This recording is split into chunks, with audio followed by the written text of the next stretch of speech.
అందరికీ నమస్కారం. జై శ్రీరామ్. మనం ఈరోజు మాట్లాడుకునే టాపిక్ ఏంటంటే గోవింద సేవ సత్యభామ గారు. వారు వచ్చేసరికి మొన్న సాయిబాబా గురించి ఒక 40 నిమిషాలు వీడియో చేశారు.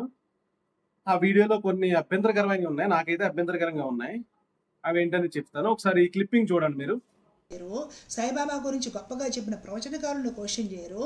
సాయిబాబా గురించి గొప్పగా చెప్పి సాయిబాబా సమాధి దర్శించుకుంటున్న బాబాలను, స్వామీజీలను, మన ప్రధానమంత్రుల్ని వీళ్ళెవరిని క్వశ్చన్ చేయరు. ఈ క్లిప్పింగ్లు ఏంటంటే ఇవి ముందు చెప్పుకొచ్చిన ప్రాసెస్ కి లింక్ అనమాట. పలానా మోహన్ భగవత్ గారు కానీ, ఇంకా పలానా మోడీ గారు కానీ, పలానా ప్రవచనకర్తలు కానీ వీళ్ళందరూ సాయిబాబాను ఒక దేవుడి కింద డిక్లేర్ చేశారు. మనకెందుకు ఇది అని ఈమె ఇప్పుడు చెప్తుంది. మనకెందుకు, మనం ఏంటి, మన యూట్యూబర్స్ మనం ఎందుకు అడగాలి అని చెప్తుంది.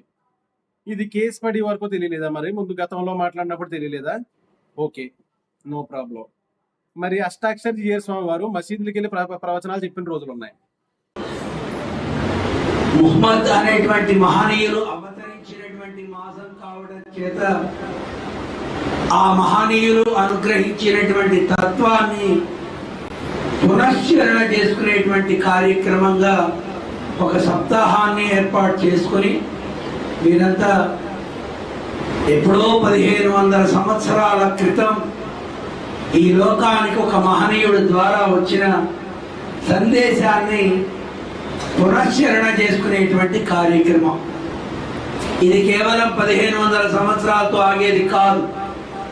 15 లక్షల సంవత్సరాలైనా, 15 కోట్ల సంవత్సరాలైనా ఇలాంటి కార్యక్రమాలు జరుగుతూనే ఉంటాయి. తత్వాన్ని చెప్పేటువంటి వ్యక్తి,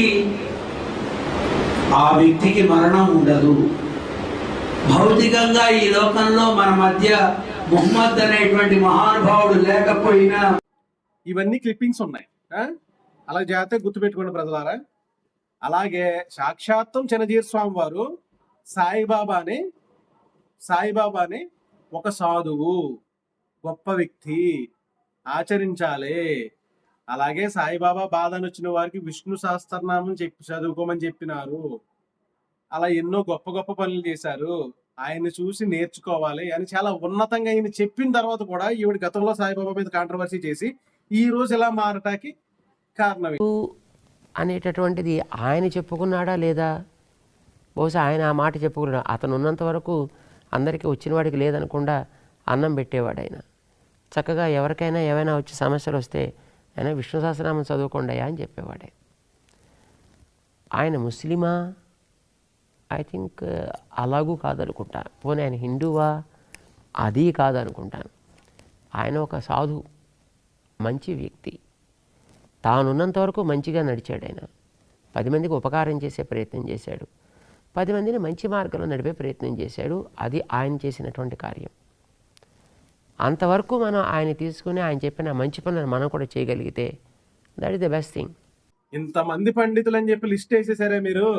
ఆ లిస్టులో చిన్నజీయర్ స్వామి, అష్టాక్షర జీయర్ స్వామి, ఇంతకుముందు ఓపెన్ చేసిన ఎంతో మంది జీయర్ స్వాములు, వీళ్ళని ఎందుకు వేయలేదు? సో సాయిబాబా గురించి ఇవాళ మీరు కొత్తగా సర్టిఫైట్ చేయాల్సిన పని లేదు. అది వారిని అనుసరించే వారికి తెలుసు. మీరు కొత్తగా మీరు ఏదో త్యాగం చేసేస్తానంటే చెప్పాల్సిన అవసరం లేదు. షిరిడి వెళ్తాను, ప్రూఫ్స్ తీసుకొస్తాను, ఈ ధోరణి అవసరం లేదు. నాకు తెలిసి ఏంటంటే సాయిబాబా ఆశ్రయాన్ని ఏమన్నా ఆశిస్తున్నారా అన్నట్టుగా ఉన్నాయి మీ వ్యాఖ్యలు. అలాగే చిన్నజీయర్ స్వామి వారిని సమర్థిస్తూ మిగతా పండితులను మాట అనాలనే ధోరణి మీ దగ్గర ఉంది. అది తప్పండి. మీరు చెప్తే మొత్తం చెప్పండి, లేదంటే మీరు చెప్పకండి. ఓకేనా? అంటే మీరు సగం చెప్పడం వల్ల మాకేం ఉపయోగం లేదు. సగం ఎవరు చెప్పినా ఉపయోగం ఉండదు. పండితులు మొత్తం క్లియర్ కట్గా చెప్తారు. పండితులే సాయిబాబాని దేవుడు అని చెప్పారు, పండితులే రాముడిని దేవుడు అని చెప్పారు, పండితులే రాముడికి బ్రహ్మహత్య ఉందని చెప్పారు, అదే పండితులు రాముడు మహావిష్ణువు అని చెప్పారు, అదే రాముడు పరమాత్మ అని చెప్పారు, అదే పండితులు దేవి భాగవతంలో అమ్మవారి గురించి చెప్పారు, అదే పండితులు శివపురాణంలో శివుడి గురించి చెప్పారు, అదే పండితులు అమ్మవారికి 8 నామాలు విష్ణువు ఇచ్చాడని చెప్పారు.